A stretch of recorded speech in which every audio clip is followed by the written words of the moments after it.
여러분 안녕하세요. 복 중에 제일 큰 복이 혹시 뭔지 아십니까? 재물복도 아니고 자식복도 아닙니다. 그건 바로 인복이에요. 좋은 사람을 만나는 복. 우리가 사는 세상은 누구를 만나느냐에 따라 인생이 완전히 풀리기도 하고 늪에 빠지기도 합니다. 오늘은 인복 터진 유학생 이야기와 함께 73년을 살면서 깨달은 감사와 인복에 대해 이야기해볼까 합니다. 그리고 4.19대 광화문에서 피를 봤던 그때 그 어린 시절 이야기도요. 사주에 여자가 많은 사람이 있답니다. 그 사주를 타고난 남자의 직업군을 보면 제비과의 바람둥이 그리고 가수나 연예인들이래요. 산부인과 의사도 그 과에 속한다고 합니다. 저는 사주에 여자가 아주 귀한 듯해요. 집안의 여자라야 돌아가신 어머니와 살아있는 마누라뿐입니다. 여동생이 하나 있어서 오빠라는 소리도 가끔 듣고 싶습니다. 처제가 있어서 형부 라는 소리도 좀 듣고 싶고요. 가끔 누나라고 부르고 싶은 여인이 그리울 때가 종종 있습니다. 한 집에서 같은 환경에서 같이 고생하고 견뎌왔어도 가족과 개인의 행복 수치가 그렇게 다릅니다. 특히 부부간의 배우자의 행복 수치가 천차만별일 수도 있어요. 고생한 추억이 아름다운 게 아니라 모진 상처로 도배를 하며 평생을 아파하고 상처를 안고 사는 철없는 여인도 있습니다. 그 이유가 대체 뭘까요? 매사에 행복한 순간을 불행한 순간으로 머릿속에 잘못 평가해서 입력시켜 놓으면 당연히 그럴 수밖에 없어요. 불행해지는 지름길이 있다면 그건 감사함을 멀리하고 매사를 고통의 체험이라고 생각했기 때문입니다. 특히 남들과 비교를 하기 시작하면 답이 없는 것 같습니다.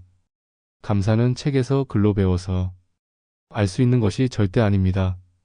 감사는 어려서부터 보고 느끼며 몸에 배워야 하는 신이 주신 특별한 성품이 아닌가 싶어요. 시골에서 돼지꼬리를 서로 묶어놓고 나중에 풀어줘도 펴지지 않고 다시 꼬리가 말린다고 합니다. 그 말은 타고난 DNA에 감사라는 인자가 없으면 배우거나 훈련을 해서는 절대 안 된다는 말이에요. 저는 아버지가 어려서 일찍 돌아가셔서 어렵게 호르몬이 모시고 살았지만 늘 다행히도 감사하고 행복했었습니다. 여러분은 요즘 감사한 일이 있으신가요? 댓글로 한 가지씩만 적어주시면 서로 힘이 될 것 같습니다. 법륜 스님에게 어떤 여인이 자기의 불행한 결혼 생활과 한 맺힌 분노 속의 이야기를 울면서 하소연하며 답을 구하는 절규를 들었습니다. 어느 여인이 어려서 어머니 사랑도 못 받고 크고 결혼해서 남편과 다투고 나면 남편은 집을 나가고 분노를 못 이겨서 죄 없는 애들한테는 늘 야단을 치는 자신을 발견하고 어떻게 하면 좋겠냐고 물어왔대요. 스님 왈 아들과 남편을 놔두고 불교 정토에 들어와서 한번 공동생활을 해보라고 권했습니다. 어머니 사랑을 못 받았다는 부분을 이렇게 설명을 했어요. 엄마가 젖을 빨리며 품에 안아 키운 사랑을 깊이 생각해보라고요. 그리고는 정토의 일가를 소개했습니다. 아침 새벽에 일어나 팩팔배를 하고 하루 종일 빡세게 일하고 저녁 먹고 누우면 옆에 누가 자고 있는지도 모르게 골아 떨어진다고요. 열악한 환경에서 빡세게 살면 인생살이가 어떤 게 똥인지 된장인지를 알게 되고 철이 들고 알게 된다는 소리입니다. 여기서 먹고 잘 수 있는 집이 있고 남편과 다투지만 살아있고 자녀가 있다는 사실을 어떻게 생각하고 살아야 하는지 생각해보라고 일침을 가했어요. 그 여인은 아마 법륜 스님으로부터 따뜻한 위로의 말씀을 기대했을지도 모릅니다. 철은 나이가 든다고 철이 드는 게 절대 아닌 것 같아요. 현재의 삶의 감사를 모르고 세상을 원망하고 불평을 일삼는 철없는 여인들이 세상엔 참 많습니다. 삶의 바닥을 쳐보고도 감사를 느끼지 못하고 원망과 불평을 하고 산다면 가장 불행한 사람이에요. 그건 치료약이 없다고 봅니다. 저는 미련하게도 동계 훈련을 무리하게 하다가 왼손 엄지손가락이 아프게 됐습니다. 한 달 동안이나 손에 열이 나고 아파도 주무르고 압박 테이프를 바르고도 계속 골프를 쳐댔습니다. 그래도 최소 2등 이상을 하며 그리 많이 깨지지 않고 잘 버텼습니다. 그 아픈 손가락을 가지고 참고 하루를 쉬고 이번 주에 4번을 돌았어요. 아파도 싸죠. 글쎄 더 심하면 병원에 가야 할 처지에 놓였습니다. 이대로 가면 앞으로 골프채를 잡을 수 있을까 걱정이 앞섰어요. 골프를 오래 잘 치려면 철치기 부상을 입지 않게 몸을 잘 관리해야 합니다. 저는 절대로 부상을 입을까봐 칼이나 무거운 연장은 절대로 사용을 안 합니다. 지난 30년간 갈비부터 팔뚝, 허리, 무릎, 등짝까지 엘보의 부위별로 안 아픈 곳이 없었습니다. 그렇다고 아파서 라운딩을 못한 적이 단 한 번도 없었습니다. 기어서라도 돌았습니다. 그러다 보면 자연 회복이 되곤 했었거든요. 그런데 이번에는 증세가 예사롭지가 않아서 속으로 심상치 않게 겁이 났습니다. 너구리 중에 한 너구리는 작년에 40만 불어치 병원비가 나오도록 수술을 받으며 그 와중에 쉬면서 라운딩을 돈 의지의 너구리가 있습니다. 그 너구리는 1차로 허리 협착증 수술을 해서 나사 4개를 박았습니다. 2차로 항문 탈장 수술을 하고 3차로 눈에 이상이 생겨 눈 수술을 했고요. 4차로 치질 수술까지 했습니다. 전신 마취를 너무 많이 해서인지 가끔 자기가 몇 타 쳤는지 까먹고 한 타씩을 빼먹곤 했습니다. 조금 알딸딸해지더니 요즘 평균 전반 3개, 후반 3개 정도 적게 치더니 정상으로 다시 돌아왔습니다. 그 너구리는 거진반 닥터에 반약사나 다름이 없습니다. 각종 암과 성인병에 대한 의학 상식이 풍부해서 저에게도 많은 도움이 되어 그 너구리에게 저의 손가락 증세를 이야기하니까 바로 자기가 가지고 있는 근육 소염제를 건네주면서 먹으면 즉각 나을 거라고 줬습니다.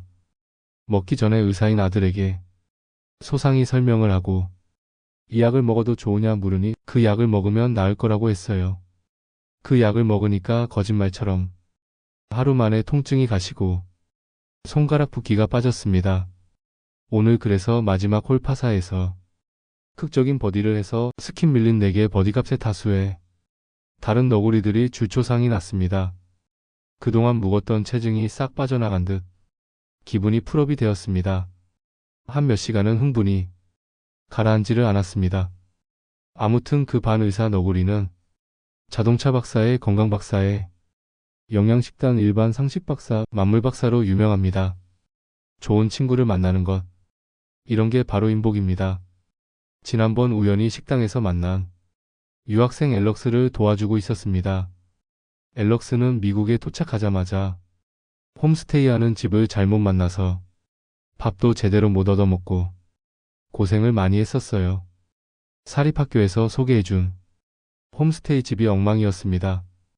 사연이 있어서 2번씩이나 집을 옮기며 고생을 많이 했었어요. 근데 사정상 또 옮겨야 할 기가 막힌 사연이 생겼습니다.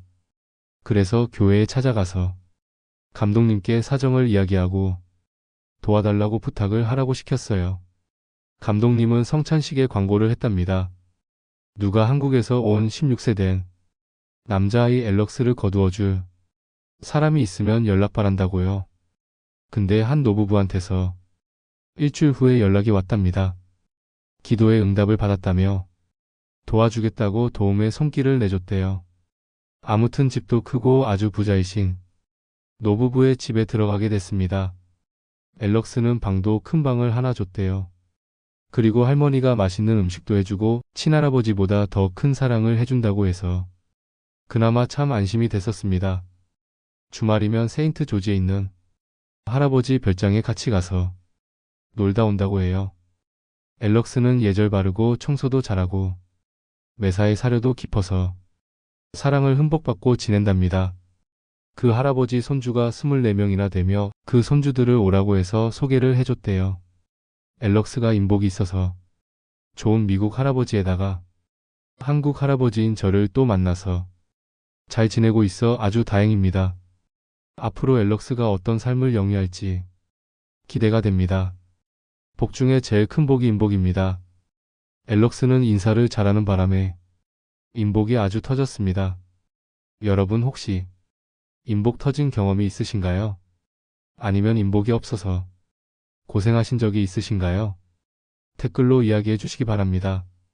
어떤 사람이 LA 폭동 때 모든 걸 잃고 그곳을 떠나 멀리 떨어진 남부 루이지애나로 이사를 갔답니다. 근데 몇 년을 잘 지내다가 수해로 뚝이 터져서 모든 걸 다시 잃었대요. 운도 억세게 없는 편이죠. 그래서 다시 빈털터리로 캘리포니아로 돌아왔다는 사람이 있답니다. 인생 한 번 태어나서 어디에 사느냐도 참 중요한 것 같아요.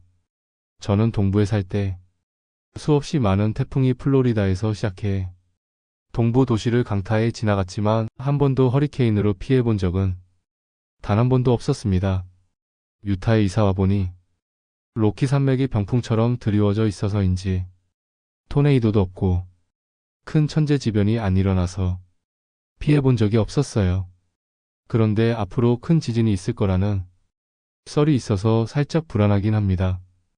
글쎄 그 예측이 빗나가기를 기대하지만 언젠가는 오지 않을까 싶어요. 그렇다고 이 나이에 또 어디로 가겠습니까? 저는 어릴 때 광화문에서 가까운 코리아나 호텔 건너편에 살았었습니다. 4.19때 국민학교에서 수업을 중단하고 집으로 가라고 해서 광화문에 갔는데 도로에 피가 흥건하게 뿌려져 있었고 여기저기에서 불이 났었어요. 들것에 총에 맞은 학생들을 들고 뛰는 모습은 60여 년이 지났음에도 아직도 기억이 선명해서 지워지지가 않습니다. 우리 집은 서울신문사 옆에 있었는데 누군가 신문사에 불을 질러서 우리 집도 불이 붙었던 기억이 있어요. 나중에 수유리에 있는 4.19 탑을 가보고 형아들이 많이 죽었다는 것을 알았습니다. 5.16대는 우리 집 앞에 장도영 장군이 살았었어요. 우리 동네에 칩차에 기관총을 단차가 동네에 진을 치고 있었습니다. 어머니가 우리들을 두꺼운 이불을 쓰게 하고 숨어 있으라고 했던 기억이 있어요. 역사의 소용돌이 가운데 한때 그 가운데 살았었습니다. 계엄 이후 약 2달을 입시 공부하듯이 좌파 우파 유튜브를 보느라 잠을 설쳤었습니다. 관심을 끊으려고 해도 끈질기게 관심이 가요. 결론이 어디까지가 진실인지 어디까지가 거짓인지 모르겠습니다. 덕분에 해외 거주자로서 그동안 모르고 살았던 국내 실정을 조금이나마 알게 됐어요. 어째 미국도 정권이 바뀌며 미래의 조짐이 많이 불안합니다. 하다못해 골프장에서도 멤버가 2패로 갈라져서 사람이 모자라도 같이 놀지를 않는 기이한 현상이 벌어졌어요. 집에서는 집사람과 의견이 달라서 갈라설 위기에 서 있기 시작했습니다. 국가나 가정이나 어딜 가도 갈라서기가 아닌 곳이 없어요. 그런데 말입니다. 이럴 때일수록 정말이지 감사와 인복이 중요한 것 같습니다. 갈라서는 건 쉽지만 다시 붙는 건 어렵거든요. 다시 한 번 더 말씀드리지만 좋은 사람을 만나고 그 인연을 잘 지켜나가는 것. 복 중에 제일 큰 복이 인복입니다. 여러분 이 영상이 마음에 드셨다면 구독과 좋아요 부탁드리고요. 같은 또래 친구분들한테도 공유해 주시면 감사하겠습니다. 부모님들께 보여드려도 아마 좋아하실 영상이에요. 다음에 또 따뜻한 이야기로 찾아뵙겠습니다. 감사합니다. 김전무였습니다.